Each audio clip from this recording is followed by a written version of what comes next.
Everyone, स्वागत है आप सभी का एक और न्यू वीडियो में। Welcome back to the channel Anmol drive. आज हम करने वाले भाई दो गाड़ियों का रिव्यू जो कि हमारे सामने है। एक है इनोवा GXO और एक है हमारी इनोवा VXO। इन दोनों गाड़ियों को लेकर ना काफी लोग कंफ्यूज है कि अगर हम पैसा खर्चते हैं तो क्या क्या हमें फीचर्स मिलते हैं और क्या क्या हमें यहाँ पे देखने को चीजें मिल रही है। तो आओ फटाफट पहले मैं आपको दोनों के ओनर से मिलवाता हूँ। अन्ना भाई, once again welcome to the channel. So भाई, अन्ना भाई जो ओन करते हैं वो है GXO। इसी के साथ में मोहक भाई जो ओन करते हैं that is VX option. Mohak भाई welcome to the channel once again. अब हम अपने दोनों ओनर से पूछेंगे पहले कि उनको ये गाड़ी कितने की पड़ी ऑन रोड। तो फटाफट हम पहले पूछते हैं अन्ना भाई से। तो अन्ना भाई, जो GXO मॉडल आप यहाँ ओन करते हो तो ये आपको ऑन रोड कितने की पड़ी? ये 25 लाख की पड़ी। ये 25 लाख की कुछ पड़ी आपको। और इसके लेने का रीजन क्या, मतलब इससे पहले आपने पास XUV थी तो XUV से आप इनोवा पे क्यों स्विच हुए? तो प्रॉब्लम थी सस्पेंशन में जो अच्छा ये गाइस, अब अगर आपको नहीं पता, हम चैनल पे ऑलरेडी वीडियो डाल चुके हैं कि हमने अपनी XUV क्यों बेची थी, just because of suspension issue. Once again अब मोहक भाई से बात करते हैं। मोहक भाई, आपका मॉडल आपको सबने हमें बता दिया कि VXO, तो आपको ये ऑन रोड कितने का पड़ा? 32 लाख का। तो गाइस आप यहाँ पे फर्क देख सकते हो। जो हमारा VXO है वो ऑन रोड पड़ता है 25 का, बट इसी के साथ में जो VXO है वो आपको पड़ता है ऑन रोड 32 लाख का।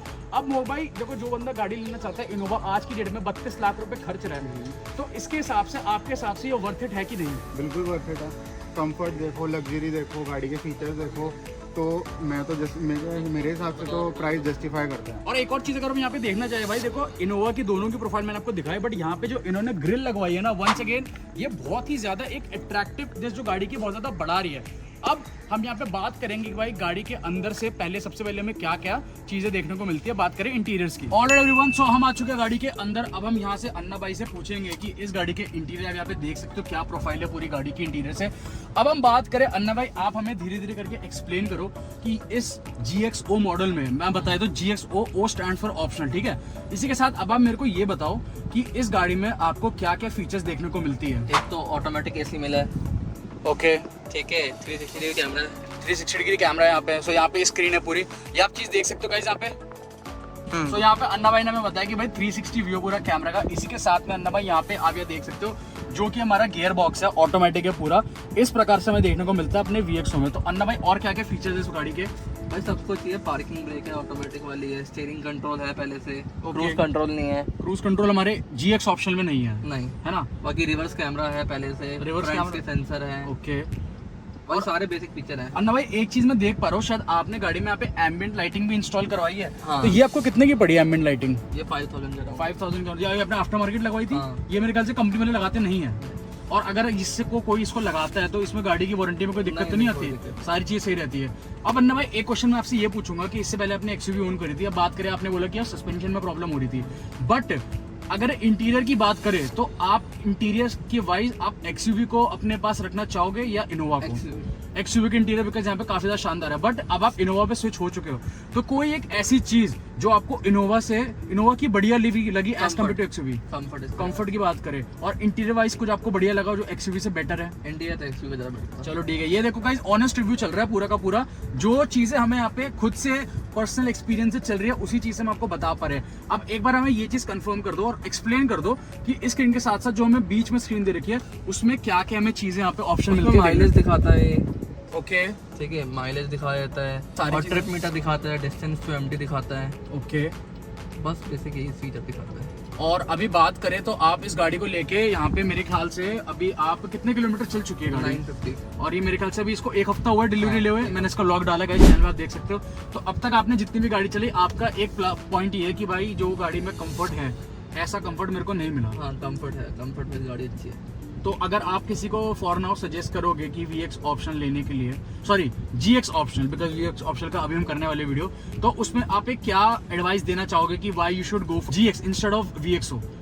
वैल्यू फॉर मनी है, सारे बेसिक फीचर है ही गाड़ी में। क्योंकि 25 की आपको ये ऑन रोड पड़ी है और वो 32 की पड़ी है, तो मान के चलो 7 लाख का डिफरेंस है, 7 लाख में गाड़ी भी आ जाती है। तो अब एक बार चलते हैं पीछे, बिकॉज यहाँ पे आपने खुद गाड़ी की सीट्स वगैरह भी चेंज करी है, तो हम सारे दर्शकों को एक्सप्लेन कर देंगे। सो गाइस अब हम आ चुके हैं गाड़ी की पीछे वाली सीट में, जिनको कहते हैं हम कैप्टन सीट। अभी देखो ये जो सीट्स के कवर है यहाँ पे चेंज करे गए हैं और इसका जो रिव्यू है, बिकॉज मोहक भाई अभी यहाँ पे बैठे हुए हैं और जो हमारे जिनको मैंने आपको बताया वो VX ऑप्शन ओन करते हैं, तो उनसे हम यहाँ पे रिव्यू लेते हैं कि गाड़ी में आप बैठे तो आपको किस प्रकार का कंफर्ट लग रहा है और कैसा आपको बैठने में यहाँ पे एक्सपीरियंस हुआ। यार देखो, एनी डे कैप्टन सीट ज़्यादा कंफर्टेबल होती है नॉर्मल सीट से, ठीक है। आपको एक पर्सनल सीट प्रोवाइड हो रही है, आपको आर्मरेस्ट प्रोवाइड हो रहा है, बट हर चीज़ के अपने मेरिट्स और डीमेरिट्स होते हैं। जैसे कि अगर आपने ज़्यादा बंदे बिठाने हैं, इधर आप 3 बंदे सेकंड रो में बिठा नहीं सकते, नहीं बिठा सकते। तो अगर आपकी 8 सीटर और पीछे अगर जॉइंट सीट है तो उसमें आप 3 बंदे बिठा सकते हो। अगर आप बात करोगे तो लास्ट रो की, तो लास्ट रो में बच्चों के अलावा आप कोई नहीं बैठ सकते। तो इन शॉर्ट अगर आप किसी लॉन्ग ड्राइव पे जा रहे हो और आपका लगेज ज़्यादा है, तो पीछे वाली सीटों पे अगर लगेज आ गया तो ये एक्चुअल में 4 सीटर कार रहेगा। और भाई मोहक भाई ने एक चीज हमें यहाँ पे एक्सप्लेन करी है कि गाइस जो इनोवा है यहाँ पे पीछे वाली सीट में, अभी मेरी हाइट है 5'9", और अभी मेरे हिसाब से अगर किसी की हाइट इतनी है तो उसको पीछे बैठने में काफी डिफिकल्टी होगी, वो बैठ जाएगा। और ऐसा मुझे मतलब ये मेरा थोड़ा पर्सनल प्रॉब्लम है, मुझे लगता है कि थोड़ा ना ऐसे बंद सा भी लगता है अगर वो पीछे बैठता है तो। बच्चे बैठ सकते हैं। हम अगर सिटी में कहीं जा रहे हैं, शादी में जा रहे हैं, कहीं एक जगह से दूसरी जगह कम्यूट कर रहे हैं, तो उस टाइम पे प्रॉब्लम नहीं होगी। बट अगर आप लॉन्ग ड्राइव पे जा रहे हैं, यहाँ से 100, 150, 200 किलोमीटर की ड्राइव है, तो आप पीछे बैठे बैठे क्लस्टरफोबिक हो जाओगे। एग्जैक्टली मतलब आप मान के चलो, अगर आप दिल्ली से मनाली जाते हो तो आप पीछे वाली सीट में ट्राई करो कि आप लगेज ही रखो, और अदरवाइज ये गाड़ी 4 सीटर ही है। एक बंदा मैं कहता हूँ बैठ सकता है पीछे अगर वो लेट के जाना चाहे, बट उसको यहाँ पे अगर कोई क्लस्टरफोबिक है तो उसको बहुत जैसे डिपेंड उसका बॉडी शेप कैसा है। अगर वो मेरी तरह हेल्दी है तो नहीं बैठ पाएगा, बिकॉज ये चीज तो है गाइस। अगर आप छोटे बच्चों को भी बैठा सकते हो वहाँ पे। अब इसी के साथ साथ मोहक भाई मैं आपसे एक चीज पूछना चाहूंगा कि जो आपके पास जो वेरिएंट है that is 1 second VX optional, मैं बार बार कंफर्म और क्लियर कर देता हूँ ताकि लोग हमारे यहाँ पे दर्शक कंफ्यूज ना हो। सो इनके पास जो मॉडल है वो VX ऑप्शनल है, उसमें यहाँ पे जॉइंट सीट है गेस, है ना। तो उसमें और इसमें आपने मेरे को ये फर्क बताया कि यहाँ पे एक हमें एक पर्सनल स्पेस मिल जाता है जहाँ पे हम आराम से अपना आर्म रेस्ट के साथ साथ एक कंफर्टेबल गाड़ी के साथ हम यहाँ पे ड्राइव पे जा सकते हैं। सो गाइस अभी बात करते हैं यहाँ पे एक और चीज की जो हम यहाँ पे देख रहे हैं, गाड़ी में बराबर ही है। सो गाइस अब हम यहाँ पे आ चुके हैं पीछे। अब आप पीछे देख सकते हो, यहाँ पे देखो, यहाँ पे पीछे भी आपको यहाँ पे दे रखा है AC वगैरह सब सेट करने का। इसी के साथ में यहाँ पे 2 पोर्ट भी दे रखे हैं चार्जिंग के। सो मोहक भाई अब मैं आपसे बात करूँ, सो लोग यहाँ पे थोड़ा एक चीज पूछेंगे मुझसे और कि लेग स्पेस का, बट आप कह रहे हो कि दोनों गाड़ियों में यहाँ पे मोस्टली जो लेग स्पेस है वो सेम है। बिल्कुल सिमिलर है। डिफरेंस क्या है? डिफरेंस तो ये है कि एक सीट एक्स्ट्रा ऐड एग्जैक्टली तो लेग स्पेस तो दोनों गाड़ियों का बिल्कुल सेम ही रहेगा। बिल्कुल। बट जो कंफर्ट मुझे कैप्टन सीट्स पे फील हो रहा है वो मुझे जॉइंट सीट्स पे नहीं होता। बिल्कुल सही बात है। क्योंकि अगर आप as a business point of view businessman हो, अगर शॉफर ड्रिवन कार भी आप इसको रख सकते हो, तो ड्राइवर के साथ अगर आप जा रहे हो तो यहाँ पीछे बैठने का प्लेजर ही अलग है, बहुत ही अलग एक्सपीरियंस रहता है। कंफर्ट आप मैच नहीं कर सकते। और एक चीज ये भी है कि मोहक भाई जो इनोवा कहते हैं इसको, मेरे ख्याल से इसको बोलते हैं कि ड्राइवर वाली गाड़ी नहीं है। मतलब जो बंदा ड्राइव कर रहा है उसको मजे नहीं आएंगे, जो बंदा पीछे बैठा है वो ही इस गाड़ी का लुत्फ उठा पाएगा अच्छे से। मैं आपको यहाँ पे करेक्ट कर देता हूँ, इनोवा ये क्रिस्टा वाले टाइम तक था कि टैक्सी है, बट जब से हाई क्रॉस आई है ड्राइविंग एक्सपीरियंस बेटर हुआ है, कंफर्ट बेटर हुआ है, और जो ड्राइविंग एंथुसियास्ट हैं वो ड्राइव करना भी प्रेफर करते हैं। मैं तो खुद ड्राइव करना प्रेफर करता हूँ, बिकॉज मैंने आपको देखा मोस्टली कभी भी आपको दूर जाना होता है आप इनोवा ही प्रेफर करते हो, और पूरी फैमिली के लिए भी बहुत कंफर्टेबल है गाड़ी। अब हम आ गए वहाँ पे VX ऑप्शन वाले मोड में, हम चीजें चेक करेंगे कि क्या क्या कंपैरिजन वीडियो यहाँ पे अलग थी। साथ में भाई हमारा DOP आज का किंगलर OP भाई, थैंक यू सो मच भाई, इसके लिए कमेंट में हार्ट स्पैम कर देना किंगलर OP। एवरीवन, सो अब हम आ चुके हैं मोहक भाई की गाड़ी के अंदर जो कि है हमारी VX ऑप्शन। अब यहाँ पे फिर से हम मोहक भाई से पूछेंगे कि मोहक भाई क्या यहाँ पे डिफरेंसेस हमें देखने को मिल रहे हैं as compare to GX optional. मैं आपको बता दूं सबसे बड़ा फीचर तो आपके ऊपर है पैनोरामिक सनरूफ। गाइस आप यहाँ पे देख सकते हो, मतलब ये एक मेंटल थोड़ा मुझे लगता है कि थोड़ा साइकिक है कि अभी जिस गाड़ी में पैनोरामिक सनरूफ होती है ना उसको ऐसा लगता है कि कितनी खुली खुली गाड़ी है। नहीं, एक्चुअल में खुली है भी, लाइट ज्यादा आ रही है। ऊपर से ये चीज आप देखो, बिल्कुल ये ऊंची हो गई है, ये ऊंची हो गई है बिकॉज यहाँ से वो चीज हट गई है। हाँ जी। तो ये एक बहुत बड़ा प्लस पॉइंट लगता है मेरे को पैनोरामिक सनरूफ का। और जब भी अगर कभी हम दिल्ली से कहीं भी मनाली उत्तराखंड जाते हैं और पहाड़ों में जाते हैं, कहीं भी मनाली जा कहीं भी जाते हैं, उसका एक ये अलग ही मजा है। हाँ जी। अब मोबाइल में आपसे जानना चाहूंगा कि बात करें इंटीरियर की, यहाँ पे मैं देख पा रहा हूँ कि जो गाड़ी की स्क्रीन है वो भी अलग है यहाँ पे, और इसी के साथ साथ कुछ नए नए फीचर्स जो आपको अपने VX ऑप्शन में मिलते हैं, आप उनके बारे में बताइए। देखो सबसे पहले हम स्टार्ट करते हैं, ये आपका वाटरफॉल थीम बेस पे है कि एकदम एक ही फ्लो में पूरा इन्होंने पूरा क्लस्टर दिया है। ऐड करते हैं हम यहाँ इसका MID इसकी GX ऑप्शनल से थोड़े ज़्यादा फीचर्स प्रोवाइड कर रही है। क्यों? क्योंकि इसके अंदर ये हाइब्रिड है। तो आपकी गाड़ी जब तक इनिशियली आपकी बैटरी पे स्टार्ट होकर चल रही है, जैसे जैसे ड्रेन आउट होने लगेगी तो ये शिफ्ट कर जाएगी पेट्रोल पे, ठीक है, जैसे कि अभी गाड़ी स्टार्ट नहीं है, अभी बैटरी पे है, बिल्कुल ठीक है, और जैसे ये ड्रेन आउट होने लगेगी तो ये आ जाएगी स्विच मार के पेट्रोल जैसे- पे, तो आपको इंजन ग्रंट फील होता है उस मैं टाइम पे एक बहुत चीज आपसे हल्का पूछना सा। चाहूंगा यहाँ पे कि बहुत बंदे कहते हैं कि हमें गाड़ी को ऐसे ऑन करके नहीं रखना चाहिए बैटरी पे, तो ये चीज से कुछ दिक्कत होती है? बिल्कुल भी नहीं, क्योंकि ये तो ऑटोमेटिक स्विच करती है पेट्रोल पे जैसे ही ड्रेन होने लगती है। और बात करें यहाँ पे मोबाइल, यहाँ पे मैं देख सकता हूँ जो गाड़ी की स्क्रीन है जो आपको यहाँ पे देखने को मिल रही है वो भी बहुत ज्यादा बड़ी है और एक बहुत बेहतरीन तरीके से यहाँ पे एक हमें इंटरफेस देखने को मिल रहा है। हाँ जी, इस पे आपको दिखता है कि बैटरी इस टाइम पे इको पे है, चार्जिंग पे है या फिर पावर मोड पे जा रही है। अगर आप ज़्यादा रेव करोगे तो चार्ज पे चली जाएगी या पावर पे चली जाएगी। इको पे चलाओगे तो थोड़ी माइलेज बेटर रहती है।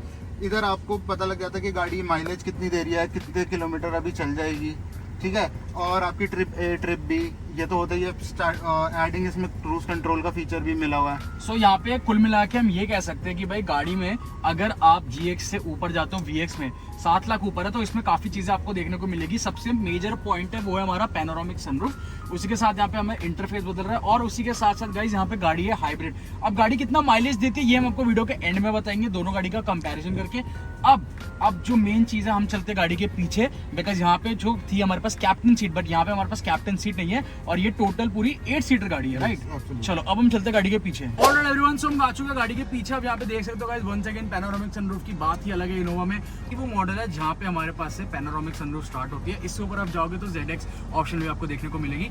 तो अब हम यहाँ पे अन्ना भाई से पूछेंगे, बिकॉज यहाँ पे 8 सीटर गाड़ी है ये और यहाँ पे कैप्टन सीट भी नहीं है। तो अन्ना भाई, किस प्रकार का कंफर्ट आप यहाँ पे महसूस कर पा रहे हो इस गाड़ी में बैठ के? भाई कंफर्ट तो सेम ही है, मेन तो सनरूफ है भाई। बिल्कुल सनरूफ बात आते ही है। गाड़ी के मतलब वो एक जो होती है ना गाइस, अगर बिना हमारी जो गाड़ी थी वो 8 थी बट सनरूफ के बाद 10 हो गई वो।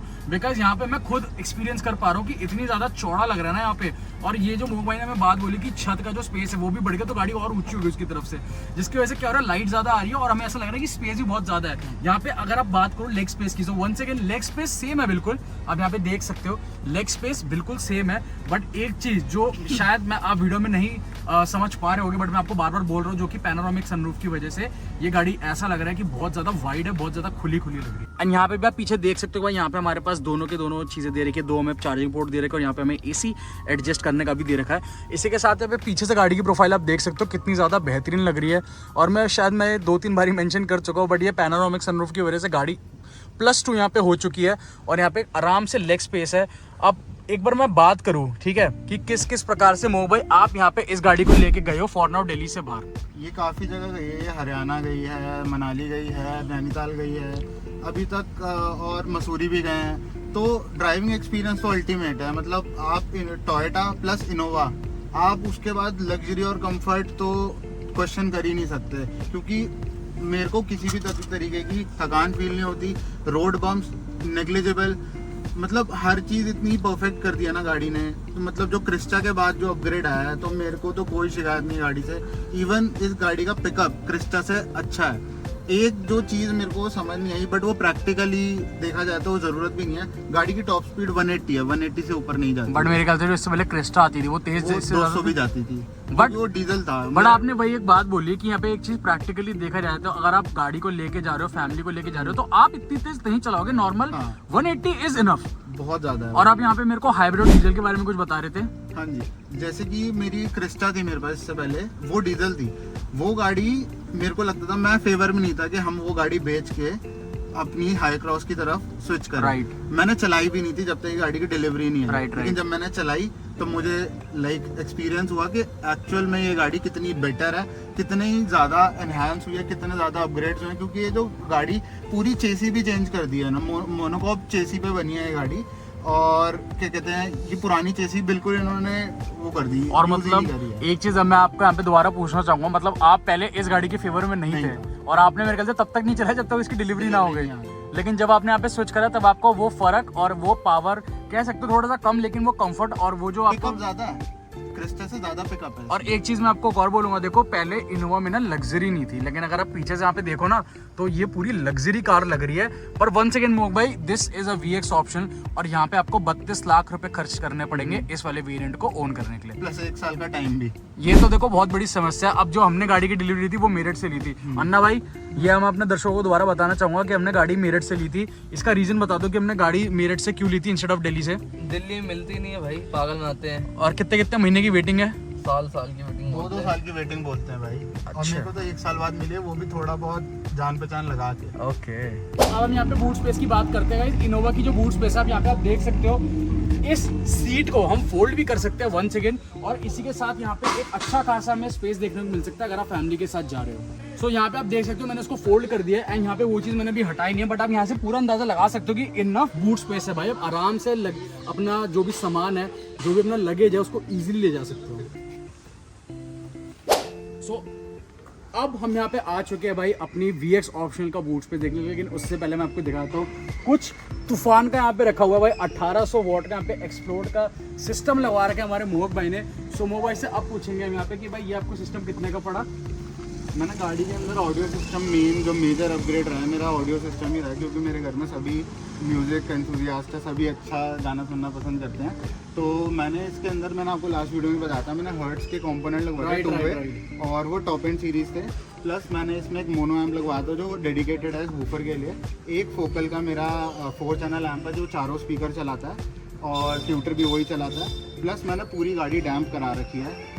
एडिंग मैंने क्या कहते हैं गाड़ी के अंदर इक्वलाइजर, DSP और साउंड प्रोसेसर तीनों लगवाए हैं। सारा का सारा खर्चा आपको कितने का पड़ा पूरा साउंड सिस्टम चेंज? अराउंड 1,50,000 1,80,000 का भाई। 32 लाख के बाद 1 लाख रुपए म्यूजिक सिस्टम पे खर्चे जा रहे हैं, शौक बड़ी चीज़ है भाई। तो अब हम आ चुके अपने वीडियो के अंतिम पड़ाव में। अब हम यहाँ पे पूछेंगे कि हमारे ओनर्स थे क्या क्या अपनी गाड़ियों में इंस्टॉल करवाया और क्या क्या एसेसरी यहाँ पे। वैसे मैं दोनों की गाड़ी की वीडियो डाल दूंगा, यहाँ पे आप देख सकते हो। एंड इसी के साथ साथ हम पूछेंगे इनको गाड़ी के ऊपर इन्होंने और कितना खर्चा किया। तो अन्ना भाई आपसे बात करें तो यहाँ पे आपने अपनी गाड़ी के ऊपर, आपने बोला 25 लाख की आपको ऑन रोड पड़ी, इसके बाद आपने गाड़ी के ऊपर कितना खर्चा करा एसेसरीज के ऊपर? भाई लग गए 2-2.5 के करीब, 2-2.5 के करीब लग गए। और इसी के साथ में एक चीज़ मैं आपको हाईलाइट करूंगा गाइज, वो है हमारी गाड़ी के अलॉय व्हील्स। अब जो कंपनी में अलॉय व्हील्स दे रही थी वो 17 इंची दे रहे थे, लेकिन यहाँ पे हमने इसको चेंज करके 18 इंची एल्यूमिनियम ब्रश्ड अलॉय व्हील्स लगवाया है। और यहाँ पे आप देख सकते हो गाइस, खाली एक अलॉय व्हील्स चेंज करने से गाड़ी की जो प्रोफाइल है कितनी ज़्यादा हैवी हो गई। सो अब हम आ चुके हैं अपने VX ऑप्शन वाले हमारे मोहक भाई के पास, जिन्होंने गाड़ी ऑन करी है। तो मोहक भाई अब मैं आपसे पूछना चाहूँगा, ये गाड़ी आपने मेरे को बताया आपको 32 लाख ऑन रोड की पड़ी, बट वंस अगेन आपने अभी तक अपना साउंड सिस्टम, एसेसरीज वगैरह इंस्टॉल करके अभी तक कितने की आपने इस पे एसेसरीज लगवा दी? मेरी भी 2 से 2.5 लाख का खर्चा। मतलब गाइज आप देख रहे हो 32 लाख की गाड़ी के बाद भी 2 से 2.5 लाख का खर्चा। अब यहाँ पे एक चीज़ मैं आपको जो कंपैरिजन है, एक चीज़ मैं आपको और दिखाता हूँ जो कि अलॉय व्हील्स का। सो गाइज कंपनी जो आपको अलॉय व्हील्स देगी वो है आपकी ये वाली R17। वंस अगेन यहाँ पे आप देख सकते हो 17 इंची अलॉय व्हील्स है यहाँ पे, बट गाड़ी अच्छी लग रही है, डिसेंट लग रही है, कुछ ऐसा जरूरी नहीं है कि आप चेंज करो, बट वंस अगेन ये शॉप के ऊपर है बिल्कुल। सो मोहक भाई बेसिकली आपने देखो 2.5 से 3 लाख रुपए अपनी गाड़ी की कस्टमाइजेशन के ऊपर खर्च दिए, लेकिन ऐसा क्या हुआ कि आपने अलॉय चेंज नहीं करवाया? अभी अलॉय कराने हैं चेंज। हमने सोचा था कि थोड़े लाइक 10-15 हज़ार किलोमीटर ये वाला अलॉय चला लेंगे, फिर उसके बाद अपग्रेड करेंगे। ओके, तो अभी 11,000 चल गई है मेरी गाड़ी, तो हम नेक्स्ट 2-3 मंथ्स में चेंज करेंगे। एक पे आपको यहाँ पे क्विक कंपैरिजन दे तो गाइस, यहाँ पे देखो ये वाले जो अलॉय है वो आपके कंपनी फिटेड है, और इसी के साथ अगर आप उसको चेंज करके 18 इंची लगवाते हैं एल्यूमिनियम ब्रश्ड, तो आपको यहाँ पे और ये भी कंपनी फिटेड है टॉप मॉडल के, और ये बहुत ही बेहतरीन लग रहा है। इसी के साथ साथ अब मैं एक चीज़ आपसे पूछूंगा हमारे दोनों ओनर से। एक जो हमारे भाई है वो ओन कर रहे हैं हाइब्रिड, और एक जो हमारे भाई है वो ओन कर रहे हैं हमारा पेट्रोल वेरिएंट। सो अब मैं उनसे पूछना चाहूँगा कि अन्ना भाई फॉर नाउ आपको ये गाड़ी कितना माइलेज दे रही है? 8 के करीब। 8 के करीब आपको यहाँ पे एवरेज मिल रही है अगर सिटी में चलाते हो, और अगर हाईवे में जाते हो अभी भाई 10 तक दे रही थी। 10 तक दे रही है। अब बात करें हमारे VX ऑप्शन हमारे मोहक भाई की गाड़ी में, जो कि हाइब्रिड है, मैं बार बार यहाँ पे आपको बता रहा हूँ। सो मोहक भाई अब ये हाइब्रिड है, कोई बंदा अगर हाइब्रिड लेना चाहे तो वो क्या सोच के लेगा कि कितनी एवरेज आपको यहाँ पे कंपनी जितना बोल रही है और आपको कितनी मिल रही है? इन रियल लाइफ मेरे को अभी सिटी के अंदर 14 की एवरेज आ रही है, और जब मैं हाईवे पे जाता हूँ तो मेरे को 20+ की एवरेज मिल रही है। Alright everyone, that's a wrap for the video. So आज की वीडियो के लिए इतना ही। उम्मीद है आपको वीडियो पसंद आई हो। चैनल को सब्सक्राइब जरूर करना। यहाँ पे हमने प्रॉपर एक ओनरशिप रिव्यू वीडियो लिया है यहाँ पे दोनों ही ओनर से। इसी के साथ साथ में हम लोग प्लान कर रहे हैं आगे चल के एक ड्रैग रेस का, जो हम प्लान कर रहे हैं दोनों ही गाड़ी का। उसमें देखते हैं कौन सी गाड़ी की परफॉर्मेंस यहाँ पे ज़्यादा फास्ट है। सो वंस अगेन अगर आपको वीडियो पसंद आई तो चैनल को सब्सक्राइब कर दो, और ऐसे ही कंटेंट के लिए मेरे को कमेंट में ज़रूर बताना कि आपको वीडियो कैसी लगी।